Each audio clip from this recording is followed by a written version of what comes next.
السلام علیکم ورحمۃ اللہ وبرکاتہ نحمده ونصلی علی رسولہ الکریم اما بعد۔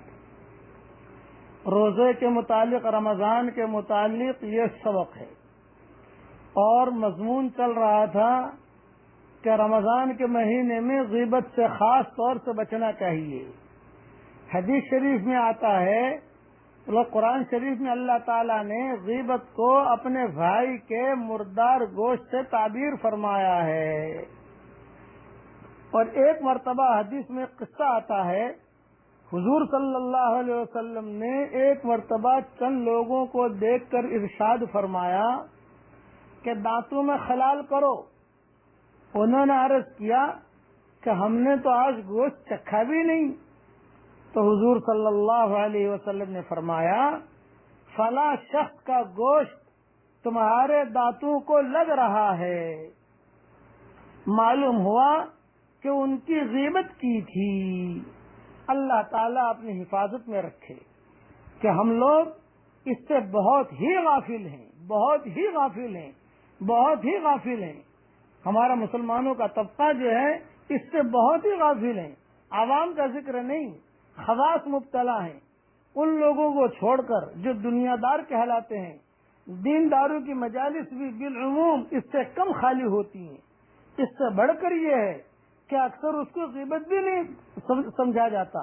اگر اپنے یا کسی کے دل میں کچھ کھٹکا گناہ ہونے کا احساس بھی پیدا ہو تو اس پر اظہار واقعہ کا پردہ ڈال دیا جاتا ہے۔ اس لیے اس کا خاص خیال رکھیں کہ غیبت سے اپنے آپ کو ضرور بچائیے، اس لیے کہ بہت بڑا گناہ ہے، حرام ہے۔ ایک حدیث اور سن لیجئے کہ حضور صلی اللہ علیہ وسلم جب معراج میں تشریف لے گئے، دوزخ کے معائنے کے وقت میں کچھ ایسے لوگوں کو دیکھا جو مردار کھا رہے تھے۔ آپ صلی اللہ علیہ وسلم نے حضرت جبریل سے پوچھا کہ یہ کون لوگ ہیں؟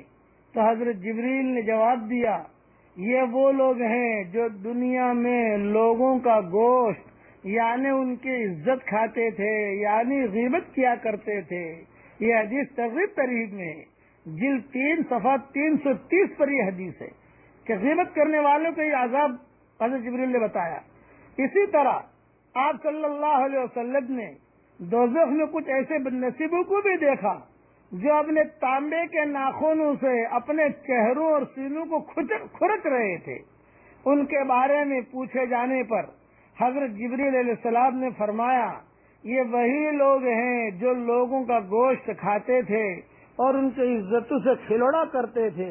یہ حدیث ابو داؤد شریف میں جلد 2 صفحہ 670 پر، اور یہ حدیث بیہقی میں بھی ہے، اور یہ حدیث ترغیب ترہیب میں بھی ہے، جلد 3 صفحہ 330 پر ہے۔ اسی طریقے پر لمبی حدیث میں ایک یہ بھی ہے کہ حضور صلی اللہ علیہ وسلم جب سفر معراج میں تشریف لے گئے، کچھ ایسی عورتوں اور مردوں کو دیکھا جو سینوں کے بل لٹکے ہوئے تھے۔ تو حضور صلی اللہ علیہ وسلم نے ارشاد فرمایا کہ جبریل یہ کون ہے؟ پوچھا کہ جبریل یہ کون ہے؟ تو جبریل نے کہا، ہؤلاء اللمازون والہمازون، یہ زبان اور آنکھ کے اشاروں کے ذریعے غیبت کرنے والے ہیں۔ یہ زبان سے بھی غیبت ہوتی ہے، آنکھ کے اشاروں سے بھی غیبت ہوتی ہے، یہ یاد رکھنا، کسی کو برا اشارہ نہیں کیجیے آپ۔ یہ حدیث بیہقی میں ہے اور ترغیب ترہیب میں بھی ہے۔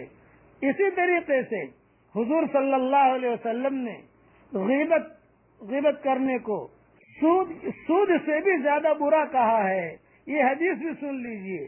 سود کے 70 سے زیادہ دروازے ہیں، ان میں سب سے کمتر سود کے دروازے کا گناہ ایسا ہے جیسے نعوذ باللہ کوئی شخص اپنی ماں سے اسلام کی حالت میں زنا کرے۔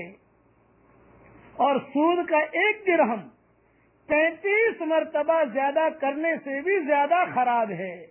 سود کا 1 روپیہ 33 مرتبہ زیادہ زنا کرنے سے بھی زیادہ خراب ہے۔ 3 مرتبہ کہتا ہوں، سود کا 1 روپیہ 35 مرتبہ زنا کرنے سے بھی زیادہ خراب ہے۔ اور سب سے سخت ترین سود، بدترین سود، سب سے بڑا سود سب سے خراب سود کسی مسلمان کی عزت اور حرمت کو پامال کرنا ہے۔ یہ حدیث بیہقی میں ہے، عبداللہ ابن عباس کی حدیث ہے، اور یہ حدیث ترغیب ترہیب میں بھی ہے، جلد 3 صفحہ 326 پر ہے۔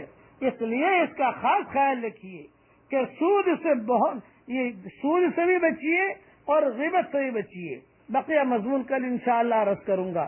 اللہ تعالی ہم سب کی سود سے بھی حفاظت فرمائے، اور اللہ تعالی ہم سب کو غیبت کرنے سے بھی اللہ ہماری حفاظت کرے۔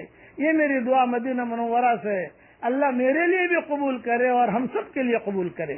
السلام علیکم ورحمۃ اللہ وبرکاتہ، وآخر دعوانا ان الحمد للہ رب العالمین۔